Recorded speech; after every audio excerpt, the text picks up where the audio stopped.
ಇದೇ ಬಜಾಜ್ ಶೋರೂಮ್ನಲ್ಲಿ ನಡೆದಿತ್ತು ಗಲಭೆಕೋರರ ಅಟ್ಟಹಾಸ. ಬಜಾಜ್ ಶೋರೂಮ್ನಲ್ಲಿ 3 ಬೈಕ್ ಕಳ್ಳತನ ಆಗಿದೆ. 6 ಬೈಕ್ ಅನ್ನ ಸುಟ್ಟು ಹಾಕಿದ್ದಾರೆ ಕದಿಮರು. ಗ್ರಾಹಕರು ಬುಕ್ ಮಾಡಿದಂತಹ ಬೈಕ್ಗಳಿಗೆ ಬೆಂಕಿ ಹಚ್ಚಿ ಕಿಡಿಗೇಡಿತನ ಮೆರೆದಿದ್ದಾರೆ. ಇನ್ನು ರಿಜಿಸ್ಟ್ರೇಷನ್ ಕೂಡ ಆಗಿರಲಿಲ್ಲ. ಕೆಲ ಗ್ರಾಹಕರು ಈ ಬೈಕ್ಗಳನ್ನ ಬುಕ್ ಮಾಡ್ಕೊಂಡಿದ್ರು. ಆ ಬೈಕ್ ಅನ್ನು ಕೂಡ ಈ ರೀತಿಯಾಗಿ ಹಾಳು ಮಾಡಿದ್ದಾರೆ. ಬೈಕ್ ಕದಿಯುವಷ್ಟು ಕದ್ರು. ಅದೇ ರೀತಿಯಾಗಿ ಹೊರಗೆ ಕೂಡ ತಗೊಂಡೋಗಿ ಎಸ್ತಿದ್ದಾರೆ.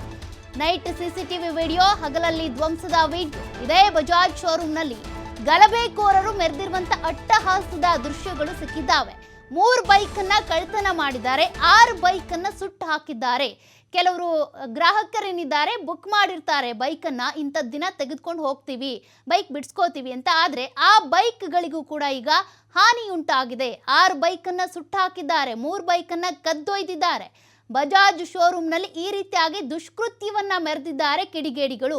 ಇದು ಅಲ್ಲಿಗಲ್ಲೇ ಮುಗ್ದೋಗಿರುವಂಥದ್ದು, ಕೋಮು ಸಂಘರ್ಷ ಆಗಿ ಮುಗ್ದೋಗಿರುವಂಥದ್ದಲ್ಲ. ನೋಡಿ ಎಲ್ಲೆಲ್ಲಿ ಬಂದು ಈ ರೀತಿಯಾಗಿ ಗಲಾಟೆ ಮಾಡಿದ್ದಾರೆ, ದಾಂಧಲೆ ಮಾಡಿದ್ದಾರೆ ಅಂತ. ಬಜಾಜ್ ಶೋರೂಮ್ವರೆಗೂ ಹೋಗಿ ಅಲ್ಲಿ ಒಂದಷ್ಟು ಬೈಕ್ಗಳಿಗೆ ಹಾನಿ ಮಾಡಿದ್ದಾರೆ. ಅದೇ ರೀತಿಯಾಗಿ ಶೋರೂಮ್ ಕೂಡ ಡ್ಯಾಮೇಜ್ ಮಾಡಿದ್ದಾರೆ. ಗ್ಲಾಸ್ಗಳನ್ನು ಒಡೆದು ಪುಡಿ ಪುಡಿ ಮಾಡಿದ್ದಾರೆ. ಚೇರ್ಗಳು ಕೂಡ ಅಲ್ಲೋಲ ಕಲ್ಲೋಲ. ಇನ್ನು ಚೇರ್ಗಳನ್ನು ಕೂಡ ಎಸ್ತಿದ್ದಾರೆ. ಜೊತೆಗೆ ಬೈಕ್ಗಳ 6 ಬೈಕ್ಗಳ ಮೇಲೂ ಕೂಡ ಬೆಂಕಿ ಹಚ್ಚಿದ್ದಾರೆ. 3 ಬೈಕ್ಗಳನ್ನ ಕದ್ದೊಯ್ದಿದ್ದಾರೆ. ಇಲ್ಲಿ ಕೋಮು ಗಲಭೆ ಅಷ್ಟೇ ಅಲ್ಲ, ಡಕಾಯಿತಿತನ ಕೂಡ ಆಗೋಗಿದೆ.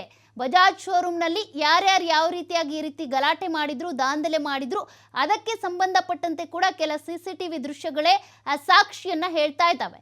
ಬರೀ ಇದು ಗಣೇಶನ ವಿಸರ್ಜನೆಗೆ ಸಂಬಂಧಪಟ್ಟಂತೆ ಗಲಾಟೆ ಆಯಿತು ಮುಗಿದೋಯ್ತು ಅಂತ ಅಲ್ಲ, ಎಲ್ಲೆಲ್ಲಿ ಏನೇನು ಆಗಿದೆ ಅದಕ್ಕೆ ಸಂಬಂಧಪಟ್ಟಂತ ವಿಜುವಲ್ಸ್ ಅನ್ನ ನೀವು TV5 ಸ್ಕ್ರೀನ್ನಲ್ಲಿ ನೋಡ್ತಿದ್ದೀರಾ. CCTVಯಲ್ಲಿ ರೆಕಾರ್ಡ್ ಆಗಿರುವಂಥ ದೃಶ್ಯಗಳಿವು. ಆ ಬಜಾಜ್ ಶೋರೂಮ್ ಒಳಗೆ ಬರ್ತಾರೆ. ಬರೋದಕ್ಕೂ ಮುಂಚೆ ಅಲ್ಲಿ ಗ್ಲಾಸ್ಗಳನ್ನು ಒಡಿತಾರೆ. ಅದಾದ ಬಳಿಕ ಬೈಕನ್ನು ಹೊತ್ತೊಯ್ದಿದ್ದಾರೆ. ಅದರಲ್ಲಿ 3 ಬೈಕ್ ಕಳ್ಳತನ ಆಗಿದೆಯಂತೆ. 6 ಬೈಕ್ಗಳನ್ನು ಸುಟ್ಟು ಹಾಕಿದ್ದಾರಂತೆ.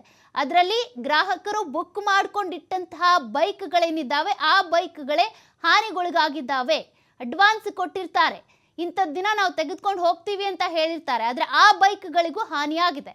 ಬಜಾಜ್ ಶೋರೂಮಿಗೂ ನುಗ್ಗಿ ಈ ರೀತಿಯಾಗಿ ಮಾಡಿದ್ದಾರೆ ಅಂದರೆ ಒಂದು ಕಳ್ಳತನದ ಉದ್ದೇಶ, ಮತ್ತೊಂದು ಈಗ ಹೇಗೂ ಕೋಮು ಸಂಘರ್ಷ ಗಲಾಟೆ ನಡೀತಾ ಇದೆ. ಗಣೇಶ ವಿಸರ್ಜನೆಯ ಈ ಸಂದರ್ಭದಲ್ಲಿ ನಡೀತಾ ಇರುವಂಥ ಗಲಾಟೆ ಏನಿದೆ ಅದರಲ್ಲೇ ಇದು ಮುಚ್ಚೋಗುತ್ತೆ ಅನ್ನುವಂಥ ಉದ್ದೇಶವನ್ನು ಇಟ್ಕೊಂಡು ಮಾಡಿದ್ರೋ ಏನೋ ಗೊತ್ತಿಲ್ಲ. ಆದರೆ CCTVಯಲ್ಲಂತೂ ರೆಕಾರ್ಡ್ ಆಗಿದೆ ಇವ್ರು ಮಾಡಿದಂಥ ಈ ಡಕಾಯಿತಿತನ ಜೊತೆಗೆ ಅಲ್ಲಿ ಮೆರೆದಿರುವಂಥ ಅಟ್ಟಹಾಸ. ಅವೆರಡೂ ದೃಶ್ಯಗಳು ಕೂಡ ಸಿಕ್ಕಿದ್ದಾವೆ. ಬೈಕನ್ನು ಯಾವ ರೀತಿಯಾಗಿ ಡ್ಯಾಮೇಜ್ ಮಾಡಿದ್ದಾರೆ ಅಂತ ನೋಡಿ. ಶೋರೂಮ್ನಲ್ಲಿ ಇರುವಂತಹ ಬೈಕ್ಗಳನ್ನು ಅಲ್ಲಿ ಡ್ಯಾಮೇಜ್ ಮಾಡಿ ಕೆಲವೊಂದು ಬೈಕ್ಗಳನ್ನ ಬಿಟ್ಟಿದ್ದಾರೆ. ಇನ್ನೂ ಕೆಲವೊಂದು ಬೈಕ್ಗಳನ್ನ ಹೊರಗಡೆ ತಳ್ಕೊಂಡು ಹೋಗಿ ಬಿಸಾಕಿದ್ದಾರೆ. ಇನ್ನು 3 ಬೈಕನ್ನು ಅವರೇ ಕದ್ದೊಯ್ದು ಬಿಟ್ಟಿದ್ದಾರಂತೆ. ಅಂದರೆ ಅದು ಎಷ್ಟರ ಮಟ್ಟಿಗೆ ಇಲ್ಲಿ ಪ್ರೀ ಪ್ಲ್ಯಾನ್ಡ್ ಆಗಿ ಮಾಡಿದ್ರು, ಅಥವಾ ಆ ಟೈಮಿಗೆ ಈ ಒಂದು ಅವಕಾಶವನ್ನು ನಾವು ಬಳಕೆ ಮಾಡ್ಕೊಳ್ಳೋಣ ಅಂತ ಬೈಕ್ ಕದ್ಕೊಂಡು ಹೋಗೋದಕ್ಕೆ ಅಂತ ಬಂದರೆ ಗೊತ್ತಿಲ್ಲ. ಆದರೆ ನಾಗಮಂಗಲದಲ್ಲಿ ಈ ರೀತಿಯಾದಂಥ ವಾತಾವರಣ ಅಂತೂ ಸೃಷ್ಟಿಯಾಗ್ಬಿಟ್ಟಿದೆ. ಒಂದು ಕಡೆ ಡಕಾಯಿತಿತನ, ಮತ್ತೊಂದು ಕಡೆ ಅಂಗಡಿಗಳ ಮೇಲೆ ಬೆಂಕಿ ಹಚ್ಚಿದ್ದಾರೆ, ಹೊರಗಿರುವಂಥ ಬೈಕ್ಗೂ ಬೆಂಕಿ ಹಚ್ಚಿದ್ದಾರೆ, ಶೋರೂಮ್ಗೂ ಬೆಂಕಿ ಹಚ್ಚಿದ್ರು ನೋಡಿದ್ರಿ. ಇದಾದ ಬಳಿಕ ಬಜಾಜ್ ಶೋರೂಮ್ನಲ್ಲಿ ಬೈಕನ್ನು ಕೂಡ ಕಳ್ಳತನ ಮಾಡ್ಕೊಂಡು ಹೋಗಿದ್ದಾರೆ. ಬಂದು ಇರುವಂತಹ ಬೈಕ್ಗಳ ಮೇಲೆ ಹಾನಿನೂ ಮಾಡಿದ್ದಾರೆ. ಆ ದೊಣ್ಣೆಗಳನ್ನ ತೆಗೆದುಕೊಂಡು ಬಂದಿದ್ದಾರೆ. ಕೆಲವೊಂದು ಕಡೆ ಈ ತಲ್ವಾರನ್ನು ಕೂಡ ಹಿಡ್ಕೊಂಡು ಓಡಾಡ್ತಾ ಇರುವಂಥ ದೃಶ್ಯಗಳು ಕೂಡ. ಅಂದರೆ ಒಂದೊಂದು ದೃಶ್ಯವೂ ಕೂಡ ಮಂಡ್ಯ ಜಿಲ್ಲೆಯ ನಾಗಮಂಗಲದಲ್ಲಿ ನಡೆದಿರುವಂಥ ಭೀಕರ ಘಟನೆಯನ್ನ ಅಂದರೆ ಯಾವ ರೀತಿಯಾಗಿ ಎಕ್ಸ್ಪ್ಲೈನ್ ಮಾಡ್ತಿದ್ದಾವೆ ಅಂತ, ಯಾವ ರೀತಿ ಭೀಕರವಾಗಿ ಇವರು ದುಷ್ಕೃತ್ಯವನ್ನ ಮೆರೆದಿದ್ದಾರೆ ಅಂತ.